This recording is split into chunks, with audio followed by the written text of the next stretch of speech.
यही शिव यानी काल भगवान अपने महाशिव रूप में रहकर वे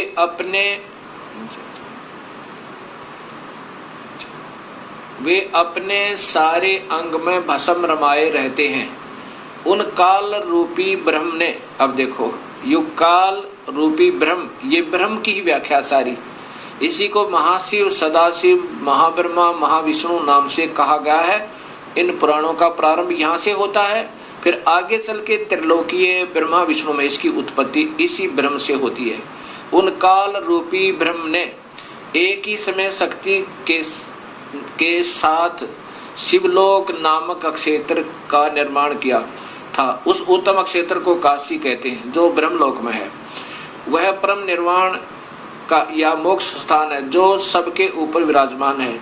वे प्रिया प्रियतम रूप शक्ति और शिव, जो परमानंद स्वरूप है, उस मनोरम क्षेत्र में नित्य निवास करते हैं। ये ब्रह्म काल और या पार्वती यानी महापार्वती प्रकृति काशी पुरी परमानंद रूपणी है। मुने शिव और शिवा ने प्रलय काल में भी कभी उस क्षेत्र को अपने सानिध्य से मुक्त नहीं किया है, इसलिए विद्वान पुरुष उसे अविमुक्त क्षेत्र के नाम से जानते हैं। उसमें इसलिए पिनाकधारी शिव ने पहले उसका नाम आनंद वन रखा था, उसके बाद वह अविमुक्त नाम से प्रसिद्ध हुआ। देवर से एक समय उस आनंद वन में रमण करते हुए यानी पति पत्नी का व्यवहार करते हुए शिवा और शिव के शिवा यानी प्रकृति देवी और शिव ये काल भगवान के मन में यह इच्छा हुई कि किसी दूसरे पुरुष की सृष्टि करनी चाहिए, जिस पर यह सृष्टि संचालन का महान भार रखकर हम दोनों केवल काशी में रहकर इच्छा अनुसार विचरें और निर्वाण धारण करें। वही पुरुष हमारे अनुग्रह से सदा सबकी सृष्टि करे, पालन करे और वही अंत में सबका संहार करे। अब आगे देखिए, ऐसा निश्चय करके शक्ति सहित सर्वप्रिय परमेश्वर शिव ने अपने वाम भाग के 10वें अंग पर अमृत मल दिया। ये इन्होंने अपने हिसाब से गलत कर दिया, जबकि संस्कृत सहित अभी आपको दिखाया था, इसलिए डबल दिखानी पड़ रही है मुझे।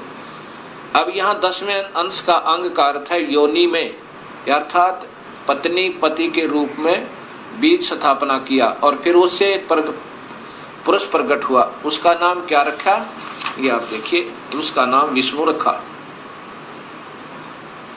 ये देखो, उसने अपना नाम पूछा तो बात सुनकर महेश्वर भगवान शंकर हंसते हुए कहे कि तुम्हारा नाम, ये देखो, शिव ने कहा कि वत्स बेटा, आप व्यापक होने के कारण तुम्हारा विष्णु नाम विख्यात होगा। ये काल कहता है विष्णु को, बेटा वत्स माने बेटा, तेरा नाम विष्णु होगा।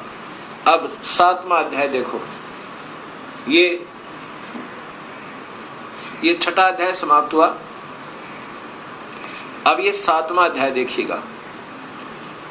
ब्रह्मा जी कहते हैं कि देवर से उसके बाद मुझे भी काल ने ही, ब्रह्म ने ही उत्पन्न किया, ये स्पष्ट है। सदाशिव ने पूर्ववत अर्थात जैसे विष्णु को उत्पन्न किया वैसे यत्न करके मुझे परमेश्वर ने सांब यानी पार्वती, प्रकृति देवी और सदाशिव दोनों ने पहले की तरह जैसे विष्णु उत्पन्न किया पति पत्नी के रूप से, मुझे अपने दाहिने अंग से उत्पन्न किया। मुने उन महेश्वर ने मुझे तुरंत ही अपनी माया से मोहित करके नारायण देव के नाभि कमल में डाल दिया। ब्रह्मा ने बेरा ही नहीं, आप बेहोश था, बता इसने के बेरा कौन से नारायण की नाभि में था। ये विष्णु महाविष्णु रूप में स्वयं काल ही है और यही इनका पिता है। तो ब्रह्मा की उत्पत्ति शिव से और ब्रह्मा विष्णु की उत्पत्ति शिव से, ये शिव पुराण सिद्ध करती है। इसी गीता प्रेस गोरखपुर से प्रकाशित शिव महापुराण में आप देखिएगा, तीनों ब्रह्मा विष्णु महेश को गुण युक्त बताया है। ये 10वां अध्याय, ये देखिएगा, ये 9वां अध्याय समाप्त हुआ और ये 10वां अध्याय प्रारंभ हुआ। परमेश्वर शिव बोले, उत्तम व्रत का पालन करने वाले हरे विष्णु, विष्णु को आदेश दे रहे हैं, अब तुम मेरी दूसरी आज्ञा सुनो। ये काल है महाशिव, उसका पालन करने से तुम सदा, अब तुम मेरी दूसरी आज्ञा सुनो, उसका पालन करने से तुम सदा समस्त लोकों में माननीय और पूजनीय बने रहोगे। ब्रह्मा जी के द्वारा रचे गए लोक में जब कोई दुख या संकट उत्पन्न होगा तब उन संपूर्ण दुखों का नाश करने के लिए सदा तत्पर रहना। तुम्हारे संपूर्ण दुस्सह कार्यों में मैं तुम्हारी सहायता करूंगा। अर्थात शिव विष्णु संपूर्ण शक्तिशाली नहीं है, ये काल कहता है कि मैं तुम्हारी मदद करूंगा। तुम्हारे जो दुर्जय अत्यंत उत्कृष्ट शत्रु होंगे उन सबको मैं मार गिराऊंगा। अर्थात विष्णु भी संपूर्ण शक्ति युक्त नहीं है, शिव जी उनको आदेश दे रहा है, तुम नाना प्रकार के अवतार धारण करके लोक में अपनी उत्तम कीर्ति का विस्तार करो।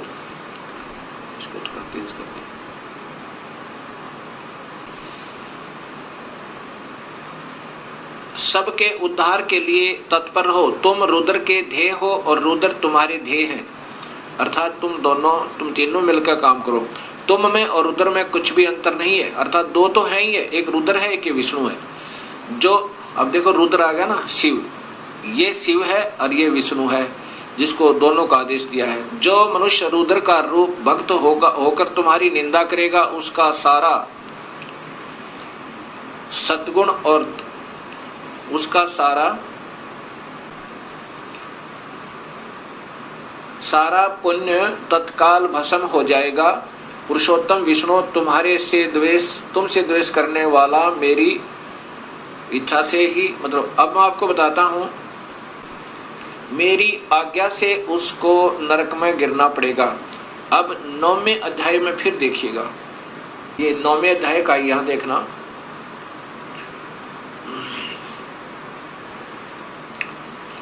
और संहार करने वाले रज आदि त्रिविध गुणों द्वारा ब्रह्मा विष्णु और रुद्र ने नाम से प्रसिद्ध हो 3 रूपों में पृथक पृथक प्रकट होता हूँ।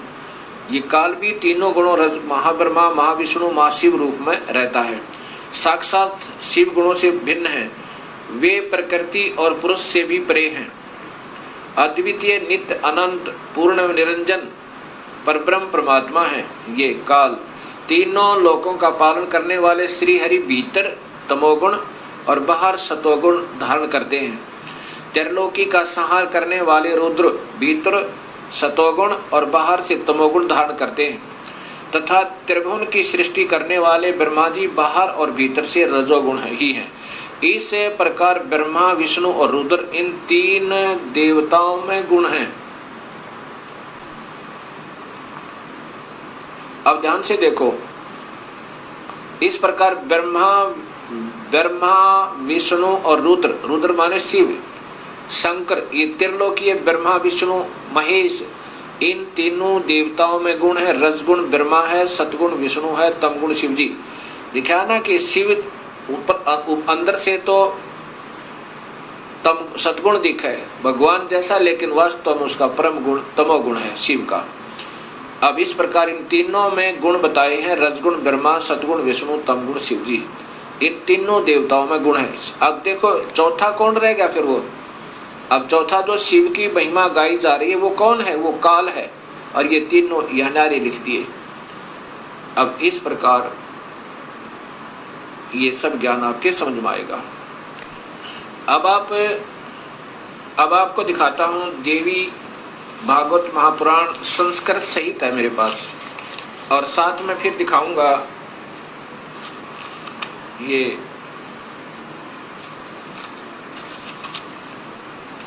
गीता प्रेस गोरखपुर से प्रकाशित ये देवी भागवतम सभास टीकम। इनके टीकाकार कौन है ये देखिएगा, और ये कहां से प्रकाशित है। अथ देवी भागवतम सभास टीकम महात्म, ये है खेमराज श्री कृष्णदास प्रकाशन बंबई, ये यहां से प्रकाशित है। इसके 3रे स्कंद में, 3य स्कंद में आप देखेंगे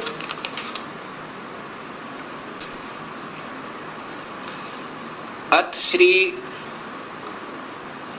श्री देवी भागवते भाषा टीका युक्त तृतीय स्कंद प्रारंभते। ये तीसरे स्कंद में अब ये दिखाना चाहता हूं कि स्वयं ब्रह्मा विष्णु महेश ये तीनों गुण युक्त हैं। यही तीनों गुण हैं। क्या लिखा है ये देखिए। शिव जी कह रहे हैं, हे माता, यदि हमारे ऊपर सदा आप दया युक्त हो तो हमको तमोगुण में, मुझे तमोगुण में किस प्रकार प्रदान किया, मैं तुम गुण क्यों बनाया, कैसे बनाया, और ब्रह्मा रजगुण और विष्णु सतगुण, हरि सतगुण किस प्रकार बनाया, ये नीचे है युक्त किए। फिर देखें ये तीसरे स्कंद में है। हे माता, शिव जी कह रहे हैं, रुद्र कह रहे हैं,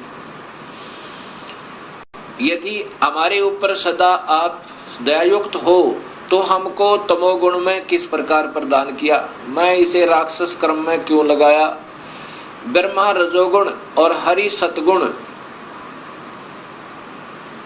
युक्त किए।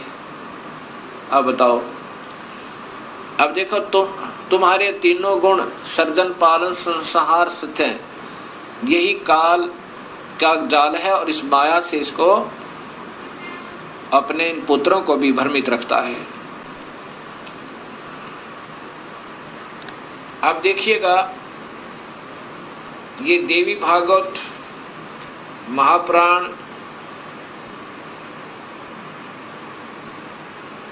गीता प्रेस गोरखपुर से प्रकाशित, क्योंकि ज्यादातर भक्तात्मा इसी को पसंद करते हैं।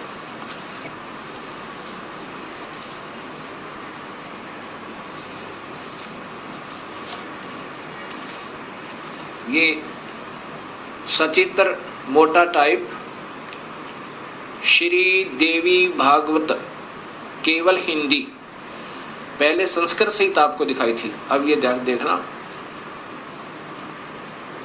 गीता प्रेस गोरखपुर से प्रकाशित। और इनके टीकाकार कौन है ये आप देखिएगा।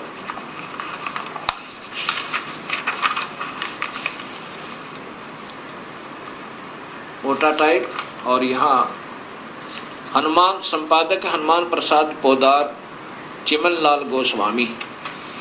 इसके तीसरे स्कंद में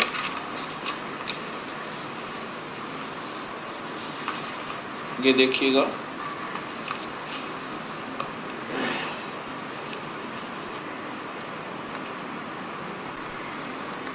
देवी भागवत तीसरा स्कंद।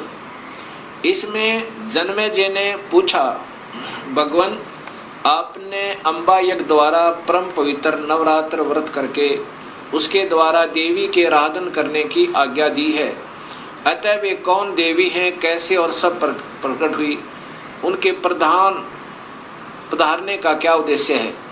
अब ये जन्मेजय पूछ रहे व्यास जी से, और व्यास जी बता रहे हैं कि यही प्रश्न मेरे मन में आया था, मैंने नारद जी से पूछा था। तो नारद जी ने फिर बताया, अब ये पूछ रहा है अभी कि कितने ही आचार्य भवानी को संपूर्ण मनोरथ पूर्ण करने वाली बतलाते हैं।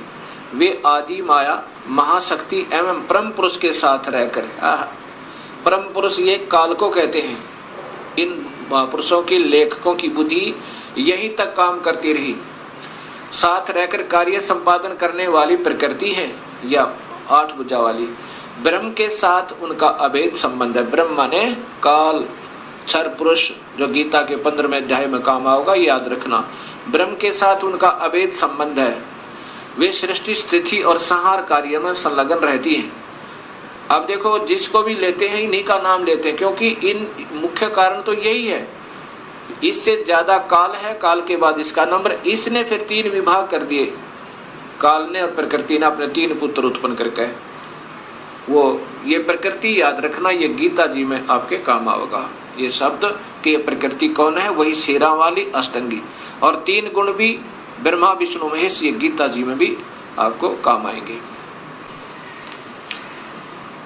नारद जी से व्यास जी ने पूछा, व्यास जी ने अपने पिता ब्रह्मा जी से पूछा, तो ब्रह्मा जी ने बताया नारद को कि कैसे सृष्टि उत्पन्न हुई। ब्रह्मा जी ने कहा, बेटा मैं इस प्रश्न का क्या उत्तर दूं? यह प्रश्न बड़ा ही जटिल है महाभाग। तुम भगवान विष्णु से इसका समुचित समाधान पा सकते हो। महामते, इस संसार में कोई भी रागी पुरुष ऐसा नहीं है जिससे ये रहस्य विदित हो। ओए होए, किसी को नहीं बेरा इसका, लेकिन अंदाजा सा बताऊंगा, ऐसा ब्रह्मा कह रहा है। जो त्यागी, अहंकार रहित एवं ईश्वरीय शून्य है, ईर्ष्या शून्य है, वही इस रहस्य को जान सकता है। पूर्व काल में सर्वत्र जल ही जल था। जहां से ब्रह्मा को शोधी आई उससे आगे की ही बता रहा, और वही इन पुराणों में वर्णित है। पूर्व काल में सर्वत्र जल ही जल था, स्थावर जंगम जितने प्राणी उनमें कोई भी नहीं थे। तब कमल से मेरी उत्पत्ति हुई। उस समय मुझे सूर्य, चंद्रमा, वृक्ष तथा पर्वत कोई भी दृष्टि गोचर नहीं हो रहे थे।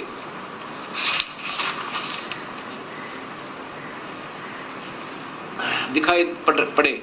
मैं कमल की कणिका पर बैठकर विचार करने लगा, इस अगाध जल में मैं कैसे उत्पन्न हो गया, कौन मेरा रक्षक है, तथा इस प्रलय काल में सृष्टि एवं संहार करने वाले कौन विशिष्ट पुरुष हैं। कहीं भी स्पष्ट रूप से भूमि भी नहीं दिखती जिस पर यह जल टिका हुआ है। यह कमल कैसे उत्पन्न हुआ? रूढ़ एवं यौगिक दोनों अर्थों में कोई इसका कारण होने ही चाहिए। यौगिक अर्थ होने पर इसका मूल कारण पतंग होता है, पंख। तो अब देखूं वह पंख है कहाँ है, वह इस मूल कारण, मतलब ये नीचे घूमता रहा, 1000 वर्ष तक पृथ्वी का अन्वेषण करता रहा, इस पर भी मुझे इस जल का कहीं और छोर नहीं मिला। इतने में आकाशवाणी हुई, तप करो तप करो। तब मैंने तपस्या प्रारंभ कर दी। ये ब्रह्मा बता रहा है। कमल पर बैठे ही 1000 वर्ष तक मैं तप करता रहा। फिर उसी समय सृष्टि करो ऐसी आकाशवाणी सुनाई पड़ी।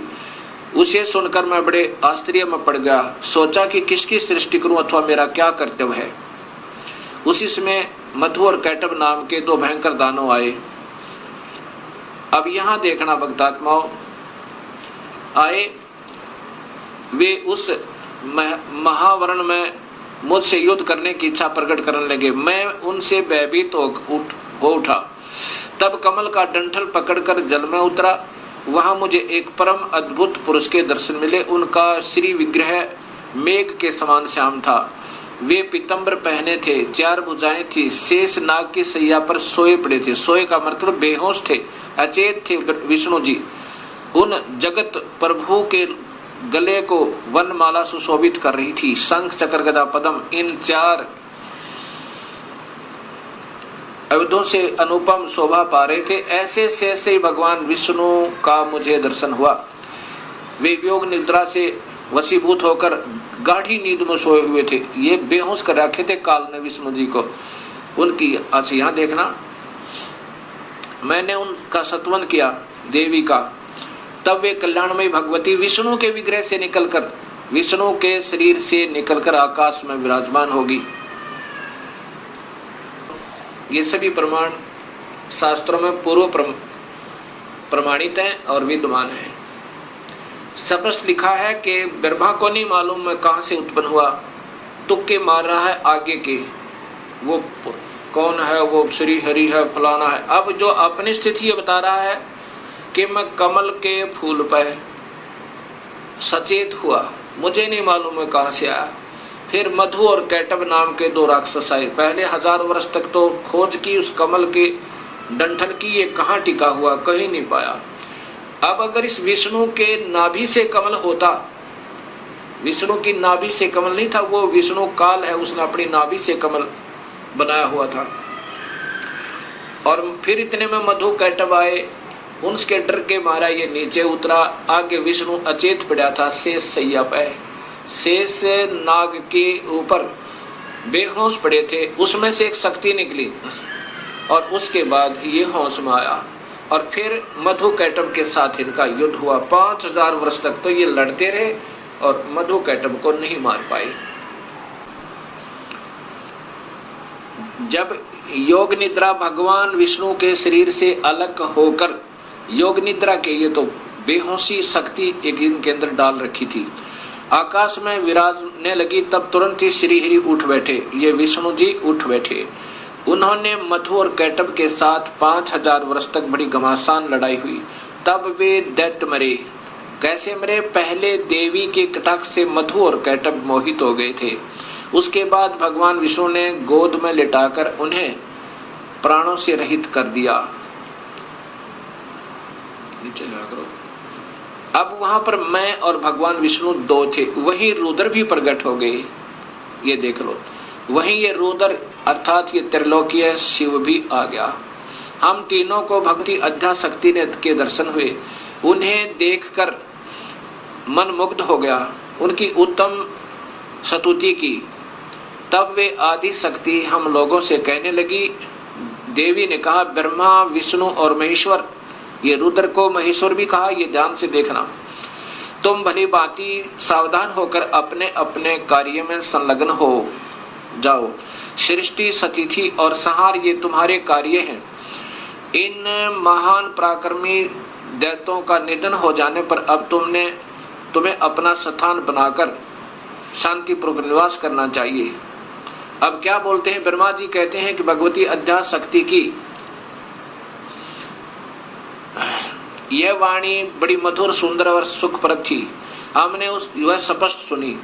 हम लोगों ने उनसे कहा, माता, अब माता कह रही है, हम किस प्रकार इन प्रजाओं के सर्जन आदि कार्य करने में सफल हों? विस्तृत भूमि का अभाव है, सभी स्थान जल मगन है, पंचभूत कुछ भी नहीं है। अब क्या कहती है फिर ये माई ने आगे कहा,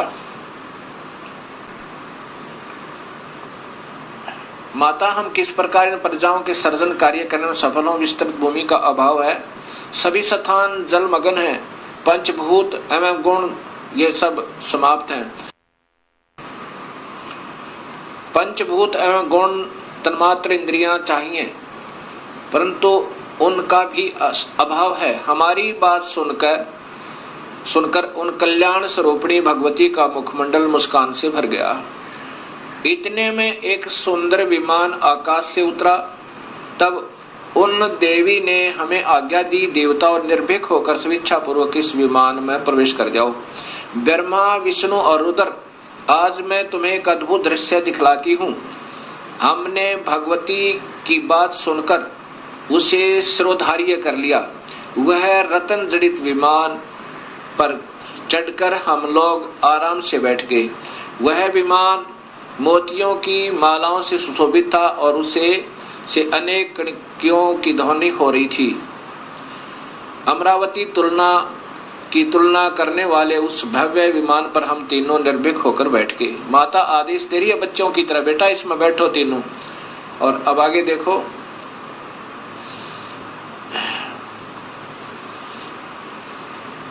हम तीनों देवताओं को उस पर बैठे देखकर देवी ने हमसे सामर्थ्य से विमान को आकाश में, अपने सामर्थ्य से विमान को, अपनी शक्ति थे, इन देवताओं के बस की बात नहीं थी विमान को आगे चलाना।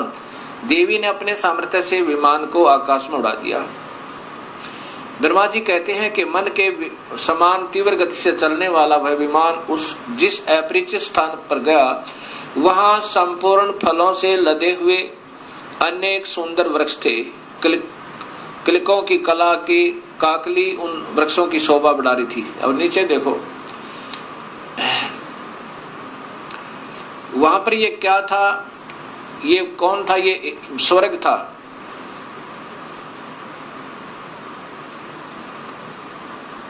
अक्षण भर के बाद वह दूसरे सुंदर प्रदेश में पहुंच गया। वहां हमने देखा अनुपम नंदन वन, पराजित सगन था। ये कौन थी? ये सैकड़ों अश्वराएं, यक्ष, गंधर्व आदि ये सब।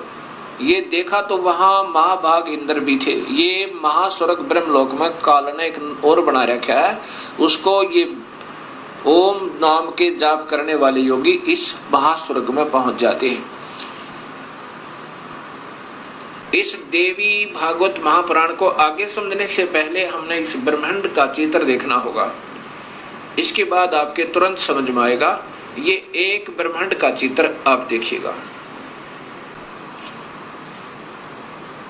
ये स्थान है ब्रह्मलोक।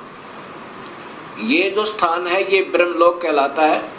ये एक ब्रह्मांड है।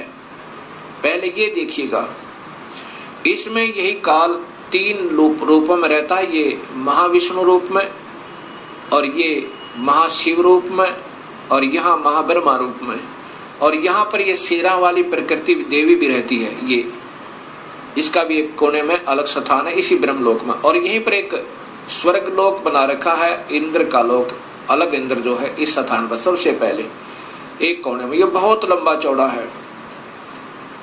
और यहाँ पर ये काल, यहाँ पर आते हैं ये ब्रह्मा विष्णु महेश, और ये पहले ब्रह्मा लोक में आते हैं। पहले ब्रह्मा को देखता है, ब्रह्मा दूसरा नजर आता है, फिर इधर फिर विष्णु के लोक में आते हैं, फिर माया के पास आते हैं। ये अभी देवी भागवत महापुराण आपको आगे सिद्ध करेगी।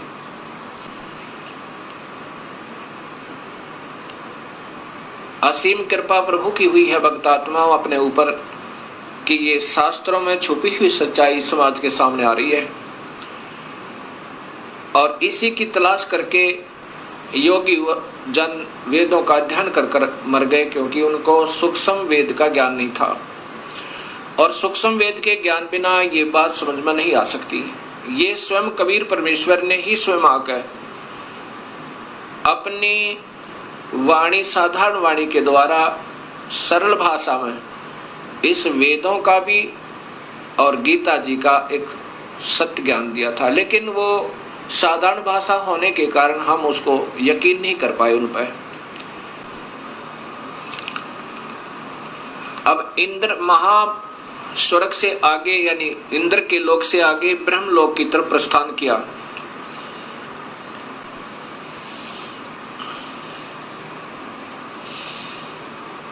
इतने में हमारा विमान तेजी से चल पड़ा और दिव्य धाम ब्रह्मलोक में जा पहुंचा। संपूर्ण देवता उस नगर के सामने मस्तक झुकाया करते थे। वहां एक दूसरे ब्रह्मा विराजमान थे। उन्हें देखकर भगवान शंकर और विष्णु को बड़ा आश्चर्य हुआ। अब यहाँ देखना है कि दूसरा ब्रह्मा भी विराजमान थे वहां पर, और ये दास सिद्ध करना चाहता है आपको कि वो कौन है, आगे देखिएगा। इतने में मन के समान तीव्र गति से वह विमान तुरंत वहां से चल पड़ा और कैलाश के सुर में शिखर पर पहुंचा। वहां क्या देखा कि हमने विमान के पहुंचते एक भव्य भवन से त्रिनेत्र धारी भगवान शंकर निकले। एक शंकर और निकला, वे नंदी वृषभ पर बैठे थे। उनके 5 मुख थे और 10 भुजाएं थी। मस्तक पर चंद्रमा आदि थे। उसके बाद आगे देखो,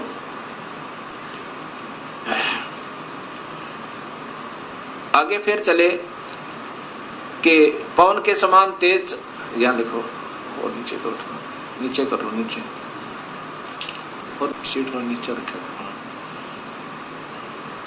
अक्षण भर के बाद वही विमान उस शिखर से भी पवन के समान तेज चाल से उड़ा और बैकुंठ लोक में पहुंचा। उसी ब्रह्म लोक में एक विष्णु लोक बना रखा काल ने। ये देखो नीचे कि वहां पर कमल लोचन श्री हरि विराजमान थे। कमल लोचन श्री हरि विराजमान थे, अर्थात एक विष्णु और वहां पर था।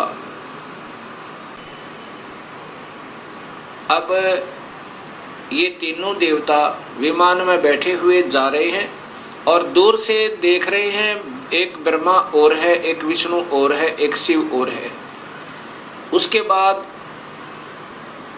कहते हैं कि ब्रह्मा जी बता रहे हैं कि हमारा विमान बहुत तेज गति से चला और कहां पहुंचा, जहां पर एक बहुत सुंदर औरत बैठी थी। और उसको देख करके हमने सोचा कि ये कौन है, ये देवी कौन है।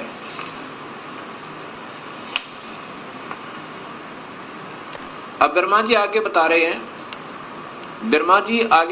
कि इतने में पवन से बातें करता हुआ वह विमान तुरंत उड़ गया। आगे अमृत के समान मीठे जल वाला समुद्र मिला।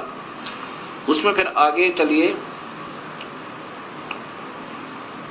उसमें एक मनोहर द्वीप था और वहां पर नीचे यहां देखिएगा, एक मंगलमय मनोहर पलंग बिछा था, उस पलंग में सुंदर रतन जड़े थे।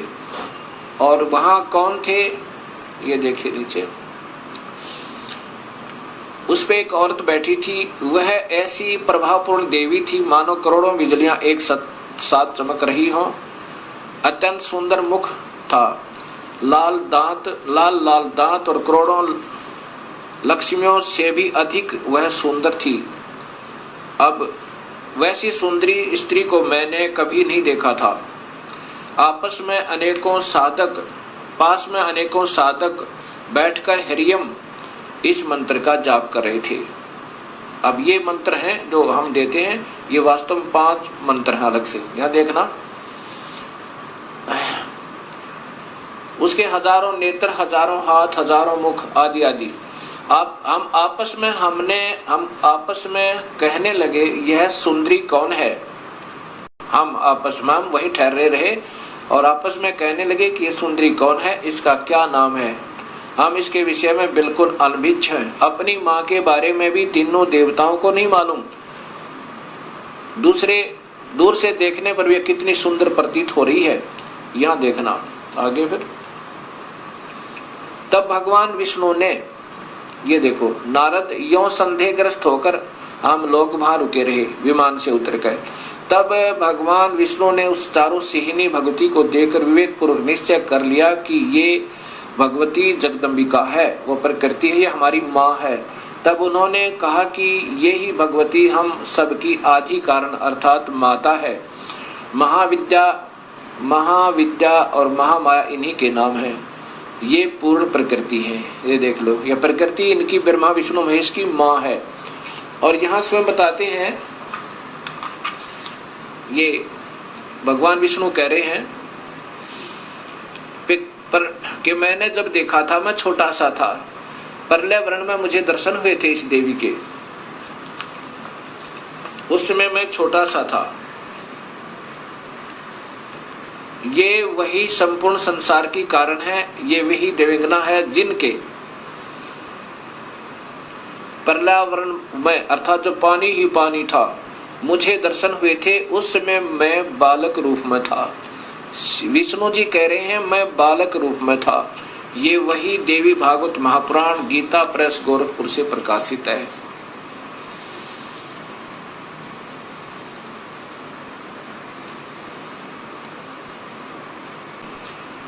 भक्तात्मा, अभी तक हमारे अधूरे गुरु, जब हम उनसे प्रश्न किया करते थे कि ब्रह्मा विष्णु महेश के माता पिता कौन है, वो कहा करते ये तो अजर हैं, अमर हैं, इनके कोई माता पिता नहीं है, ये तो अजन्मा है। और ये स्वयं देवी भागवत महापुराण में स्वीकार करते हैं कि हम तो जन्म मरण में हैं। मैं ब्रह्मा विष्णु और रुद्र, हम तो जन्म मरण में है, तुम ही नित्य हो, तुम ही अविनाशी हो, हम अविनाशी नहीं है। अब देखिएगा आपके सामने से प्रकाशित तीसरा स्कंद ही चल रहा है। यहां ये चल रहा है तीसरा स्कंद। अब ये पढ़ते पढ़ते हमारे यहाँ पर, तुम शुद्ध स्वरूपा हो, यह संसार तुम्हारे से ही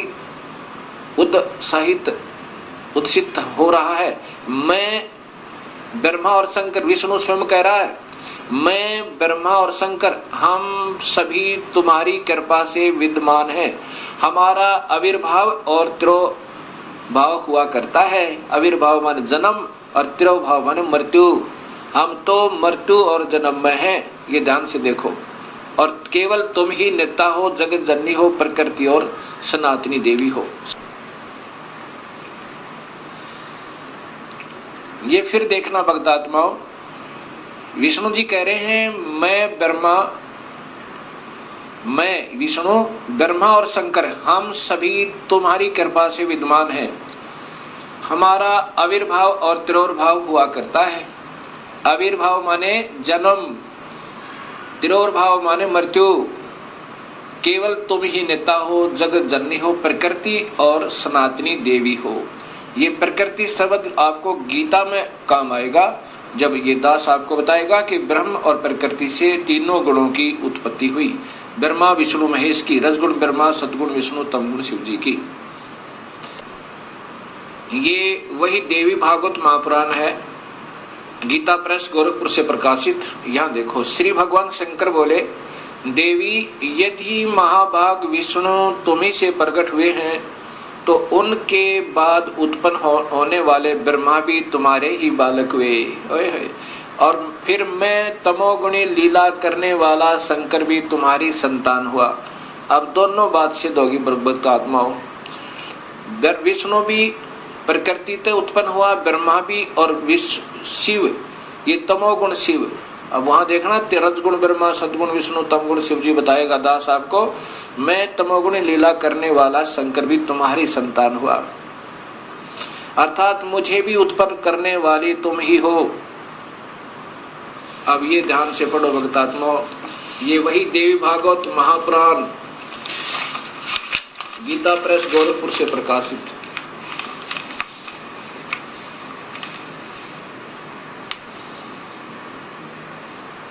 संपादक हनुमान प्रसाद पोदार, चिमन लाल गोस्वामी।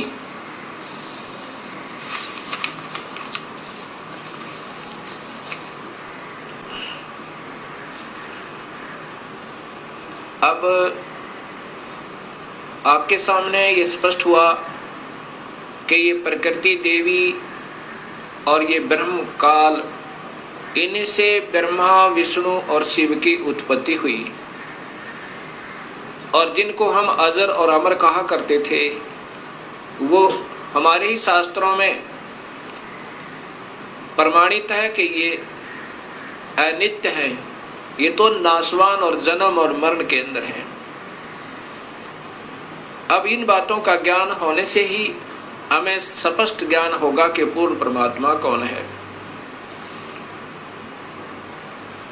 अब उसके बाद क्या होता है, काल ने, ब्रह्म ने कहा था कि जब ये बच्चे सियाने हो जाएं, इन तीनों को सागर मंथन पर भेज देना और वहां पर जो वस्तु निकले इनको देना। सबसे पहले अब देवी ने क्या किया कि तुम तीनों अब विमान पर बैठो और जाओ अपने अपने स्थान पर, ये विमान तुम्हें वहां छोड़ देगा। ब्रह्मा को ब्रह्मालोक में, जैसा भी आपने ब्रह्मांड का चित्र देखा था, अलग से ब्रह्मालोक, विष्णुलोक, शिवलोक बने हुए हैं। इस ब्रह्मांड में ये पहले ही रचित हैं और इनको ऐसे ही एक बहुत लंबे चौड़े समुद्र पर, जल के समुद्र पर, वहां अपनी शक्ति से रखा हुआ था। किनको? ब्रह्मा विष्णु महेश को। तब ये तीनों अपने अपने लोक में पहुंचे। फिर आदेश हुआ प्रकृति देवी का कि तुम तीनों अब सागर मंथन करो। तीनों ने मिलकर सागर मंथन किया। इस ब्रह्म भगवान ने, काल भगवान ने पहले ही समुद्र के अंदर एक कूर्म का रूप धारण करके अपने ऊपर सुमेरु पर्वत को टिका लिया और उसमें इन जाकर तीनों ने शेष नाग के उसे रस्से थे उसका मंथन किया, ऐसे जैसे पहले पुराने समय में दूध रिड़कते थे ऐसे। उसमें से वेद निकले। वेदों को ब्रह्मा ने पढ़ा और वेदों में पाया कि पूर्ण परमात्मा कोई और है जिसने सृष्टि रची हुई है, वही जग का करता है, उसकी उपासना करनी चाहिए, वो आकार में है। उससे पहले ये तीनों बालक अपनी माँ से पूछा करते थे कि माँ हमारा पिता कौन है। तब ये प्रकृति देवी कहा करती थी कि तुम्हारा कोई पिता नहीं, कोई तुम्हारी माँ नहीं, मैं ही तुम्हारा पिता और मैं ही तुम्हारी माँ हूं। क्योंकि काल भगवान ने, ब्रह्म ने, उस महाब्रह्मा, महाविष्णु, महाशिव रूप में रहने वाले उस गुप्त काल ने प्रकृति देवी को सख्त आदेश दिए थे कि मेरा भेद मत बताना, और बता भी देगी तो मैं किसी भी योग विधि से, किसी वेद विधि से नहीं प्राप्त हो सकता। मैं किसी को आकार रूप में कभी दर्शन नहीं दूंगा, अपने वास्तविक स्वरूप में कभी दर्शन नहीं दूंगा, अर्थात मेरे लोक में ये कोई नहीं आ सकता। तो प्रकृति देवी इसलिए कहा करती थी कि बेटा तुम्हारा कोई बाप नहीं, कोई माँ नहीं, मैं ही तुम्हारा पिता, मैं ही तुम्हारी माँ हूं। जब ब्रह्मा ने पढ़ा कि वेदों में लिखा है कि परमात्मा कोई और है, सृष्टि रचनहार, और उसको पाया जा सकता है ओम नाम के जापते। ऐसा उसने सोचा कि ओम का नाम लिखा है और ध्यान लगाऊंगा, मेडिटेशन को अधिक करूंगा, प्रभु प्राप्ति होगी। तब ब्रह्मा ने कहा कि माँ, आप कहा करती थी कि हमारा कोई पिता नहीं। वेदों में लिखा है कि परमात्मा आकार में है और वही पूर्ण परमात्मा ही सारी सृष्टि का रचनहार है। उसके पाने का ओ मंत्र भी लिखा है, यही मंत्र है जो उसको पाने का ऐसा ही होगा। ऐसा विचार करके ब्रह्मा ने कहा कि मैं पिता के दर्शन करूंगा। माई ने कहा कि बेटा, वो तुम्हें कभी दर्शन नहीं देगा, तुम्हारा पिता।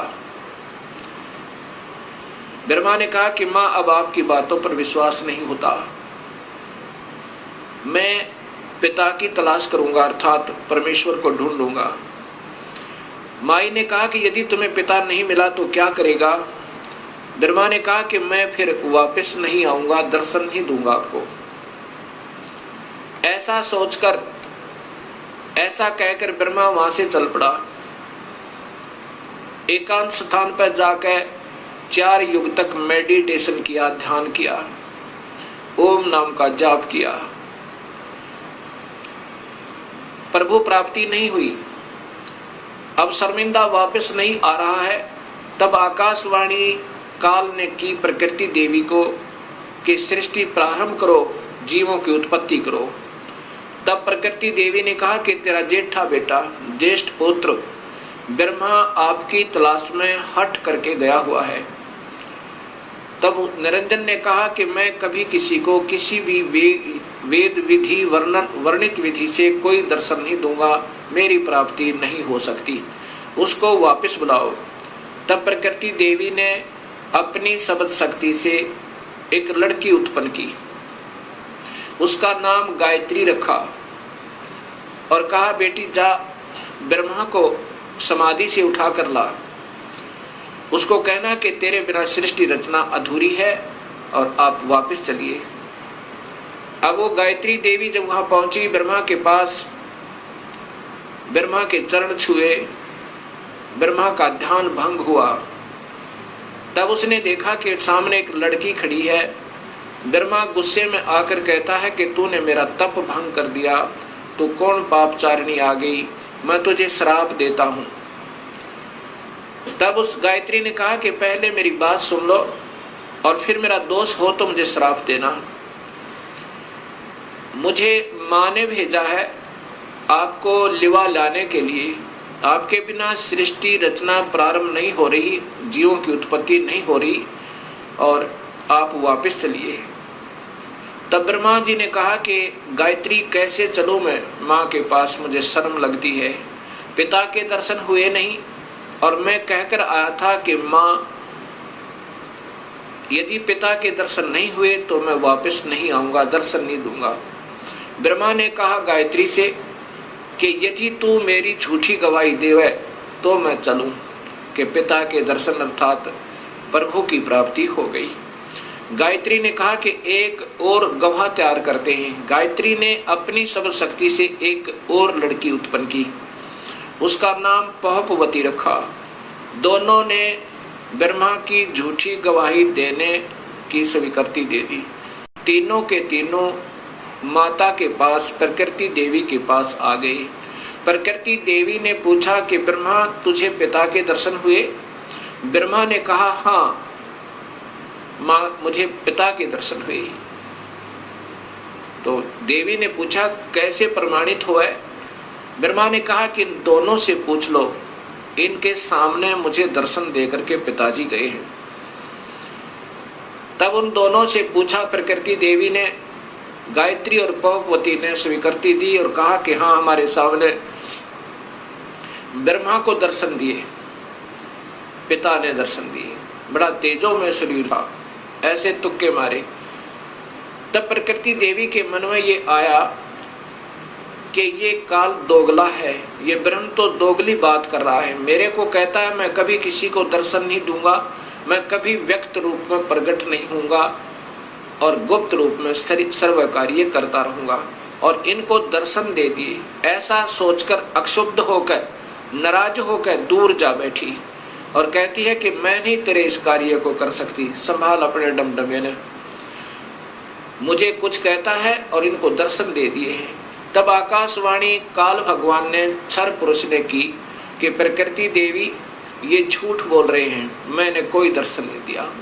तब वो करड़ी होकर गुस्से में होकर और आई और कहा कि नादानो तुम झूठ बोल रहे हो, आकाशवाणी हुई है परमात्मा की। वो कहता है कि मैंने कोई दर्शन नहीं दिए। तब वो हंसने लगे और ब्रह्मा ने कहा कि माँ मुझे शर्म आ रही थी आपके पास आने में, क्योंकि पिता के दर्शन हुए नहीं थे और मैं उस समय ये कहकर गया था कि मैं आऊंगा नहीं यदि पिता के दर्शन नहीं हुए तो, इसलिए हमने ये झूठ बोलने की स्कीम बनाई। तब प्रकृति देवी ने इस शेरा वाली दुर्गा ने तीनों को श्राप दे दिया, ब्रह्मा तेरी पूजा जग में नहीं होगी और तेरे ही वेदों के पढ़ने वाले तेरे वंशज तेरे ही तरह सच्चाई नहीं कहा करेंगे। विद्वान जो हो जाएंगे उनको सही ज्ञान तो होगा नहीं, लेकिन झूठ बोलने पर तुले रहा करेंगे और सत्य ज्ञान ना होते हुए भी वो ज्ञान प्रचार करते रहेंगे और दुनिया को गुमराह किया करेंगे।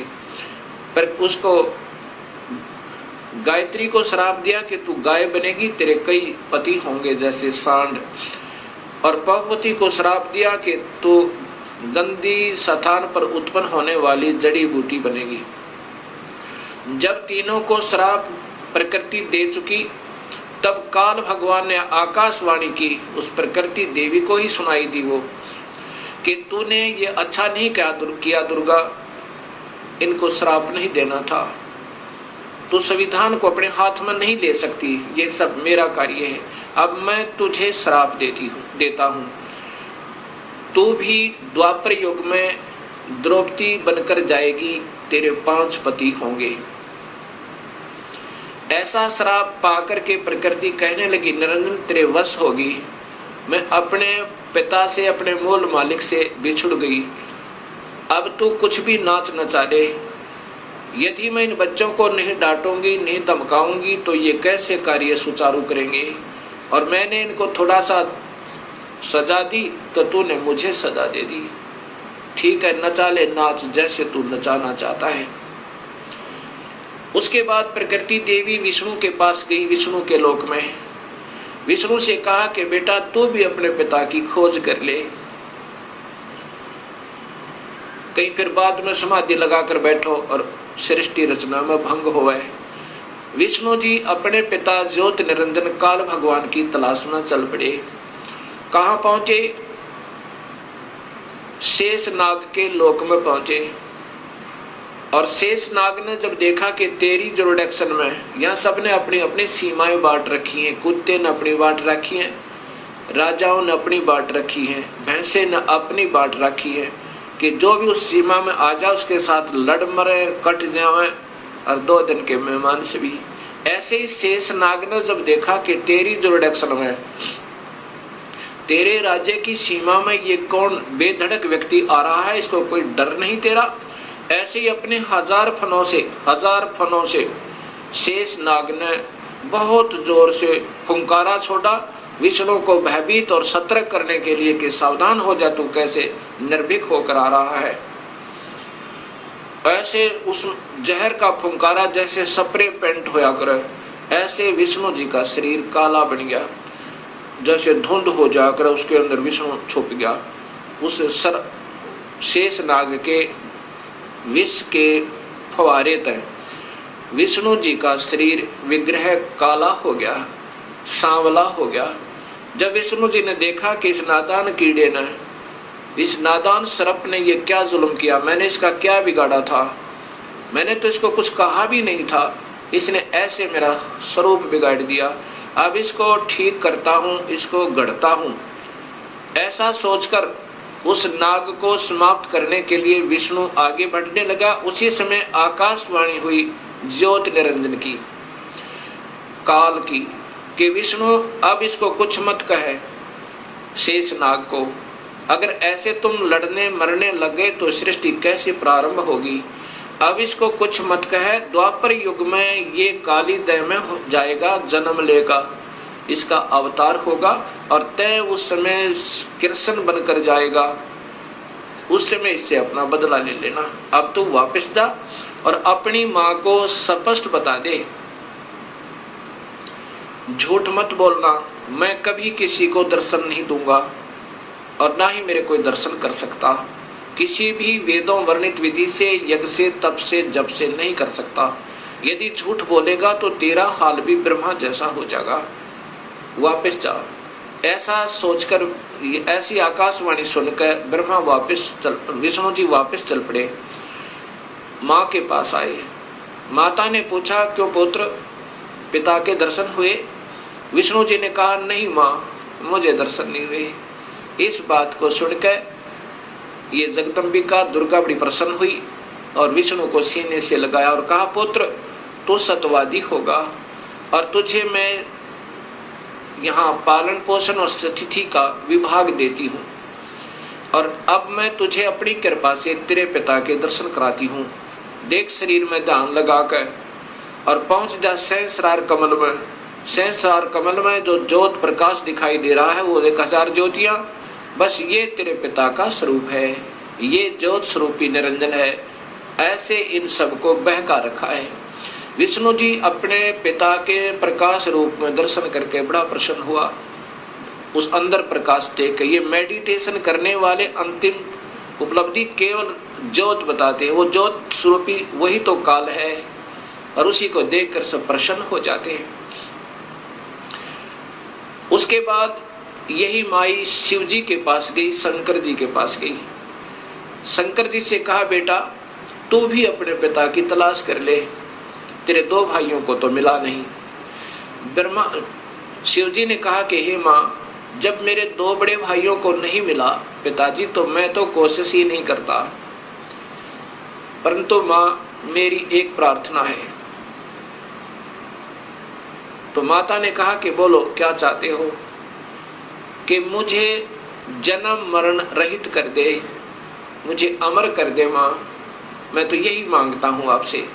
तब माँ ने कहा, प्रकृति देवी दुर्गा ने कहा कि बेटा ये नहीं हो सकता, जो पैदा हुआ है इस 21 ब्रह्मांड में उसका जन्म होगा, जो जन्म हो गया उसकी मृत्यु होगी, जो पैदा हुआ उसकी मृत्यु होगी और जो मर गया उसका पुनर्जन्म अवश्य होगा, चाहे किसी भी योनि में कर्म आधार पर वो चाहे। अमर नहीं कर सकती। पुत्र में एक विधि बता सकती हूँ जिसके कारण तेरी आयु सबसे ज्यादा हो जाएगी। भगवान शिव ने कहा कि माँ ऐसी ही कृपा कर दो। तब देवी ने कहा कि पुत्र तू ज्यादातर मेडिटेशन करया करे और मेडिटेशन करते करते अपने श्वासों को, प्राणों को 10वें द्वार पर स्थिर कर दिया कर, श्वास कम से कम आने दिया कर और ठंडे क्षेत्र में रहा कर ताकि तेरा शरीर खराब ना होए। उसके बाद भगवान शिव ज्यादातर ध्यान समाधिस्थ रहते हैं और अपने श्वासों को रोक लेते हैं। श्वासों के आधार पर ही ये सब प्राणियों की आयु निर्धारित है। उसके बाद फिर इन तीनों से कहा कि तुम जाओ सागर मंथन करो। पहले माई ने कहा कि तुम पहले मेरे से सृष्टि रचना करो, मुझे ही पत्नी बनाकर तुम तीनों यहाँ के सृष्टि रचना करो। तब इन तीनों ने कहा, हे माँ, माता नार पुत्र की होई, हे जननी ये कहाँ अगत होई। तब माँ ने कहा कि बेटा मैं तुम्हारी परीक्षा ले रही थी और ये देख रही थी तुम भी अपने पिता की तरह ही ऐसे हो या तुम्हारे अंदर कोई विवेक है। ठीक है, तुम जाओ फिर सागर मंथन करो। अब दूसरी बार फिर सागर मंथन किया। जब सागर मंथन किया उसमें 3 रूप माई नहीं अपने बनाए इस दुर्गा ने। ये सिद्धि होती है, एक सिद्धि वो चोलेदार है, चोले माने शरीर। 3 रूप बनाए और 3 लड़कियों के रूप में बाहर आई। वो तीनों के तीनों ब्रह्मा विष्णु महेश एक एक लड़की को लेकर के, तीनों लड़कियों को लेकर के माँ के पास आए। माता ने पूछा कि पहले कौन सी निकली थी, कि ये, उसका नाम सावित्री रखा, वो ब्रह्मा से ब्याह दी। दूसरी का नाम लक्ष्मी रखा वो विष्णु से ब्याह दी, और तीसरी का नाम उमा रखा वो शिव से शादी कर दी। और तीनों से कहा कि अपनी अपनी पत्नियों को लेकर अपने अपने लोक में जाओ और अब ये सृष्टि प्रारंभ करो। यहां से ये काल सृष्टि प्रारंभ हुई। अब इसी का प्रमाण आपको देवी भागवत महापुराण में देता हूं, तीनों की शादी का। अब देखिएगा, ये देवी वही देवी भागवत महापुराण गीता प्रेस गोरखपुर से प्रकाशित।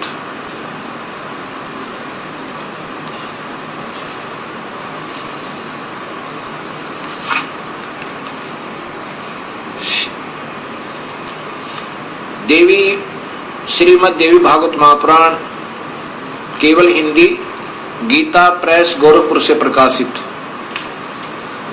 और इसी का वही तीसरा स्कंद चल रहा है, इसमें देखिएगा यहां पर। इस प्रकार मुझसे आज्ञा देकर प्रसन्न वदना भगवती जगदम्बा ने भगवान विष्णु से कहा, विष्णु मन को मुग्ध करने वाली इस महालक्ष्मी को लेकर अब तुम भी पधारो। महालक्ष्मी से ब्याह कर दिया। प्रधानता रहेगी, सतोगुण रजगुण गौण रहेंगे, ये गुप्त रहेंगे, और वास्तव में तो तमोगुण है। अच्छा, फिर आगे देखना, यहां फिर कहा ब्रह्मा जी बोले, कहते हैं कि इस प्रकार कहकर भगवती जगदम्बिका ने हमें विदा कर दिया। उन्होंने शुद्ध आचार वाली शक्तियों में से भगवान विष्णु के लिए महालक्ष्मी को, शंकर के लिए महाकाली को, मेरे लिए महासरस्वती अर्थात सावित्री को पत्नी बनाने की आज्ञा दे दी। अब तीनों का ब्याह कर दिया।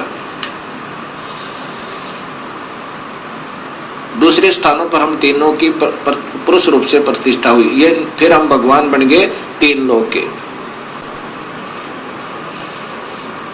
अब ये ऐसे काल सृष्टि प्रारंभ हुई। अब इसी का प्रमाण आपको गीता जी में देता हूं। गीता जी के अंदर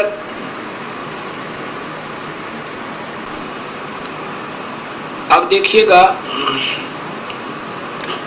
श्रीमद् भगवत गीता, गीता प्रेस गोरखपुर से प्रकाशित।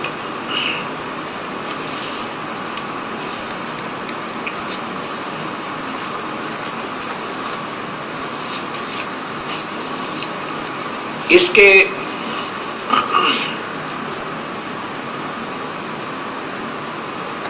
गीता प्रेस गोरखपुर से प्रकाशित, और इनके टीकाकार हैं श्री जय दयाल गोविंद का, श्री जय दयाल गोविंद का। और ये सबसे पहले अध्याय नंबर 14 का प्रथम श्लोक सुनिए, इन्हीं की भाषा में। वैसे तो इन महापुरुषों को विशेष ज्ञान नहीं था, कोशिश की इन्होंने सरलार्थ करने की ढंग से, परंतु सूक्ष्म वेद का ज्ञान न होने से अधूरा पुधूरा ही किया। फिर भी जहां तक इनकी बुद्धि काम की, उन्हीं के आधार पर बताता हूं कि ज्ञानों में भी अति उस उत्तम परम ज्ञान को फिर कहूंगा, जिसको जानकर सब मुनिजन संसार से परम तर मुक्त होकर परम सिद्धि को प्राप्त हो गए। कि अब ये ज्ञान समझ में आ गया ना कि काल कौन है। अब ये ब्रह्म भगवान स्वयं ही कह रहा है कि अब वो उत्तम ज्ञान तुझे फिर बताऊं अर्जुन, जिसको समझ गए और फिर मेरे जाल से सब निकलने की चेष्टा कर जाते हैं, करते हैं, वो निकल जाते हैं।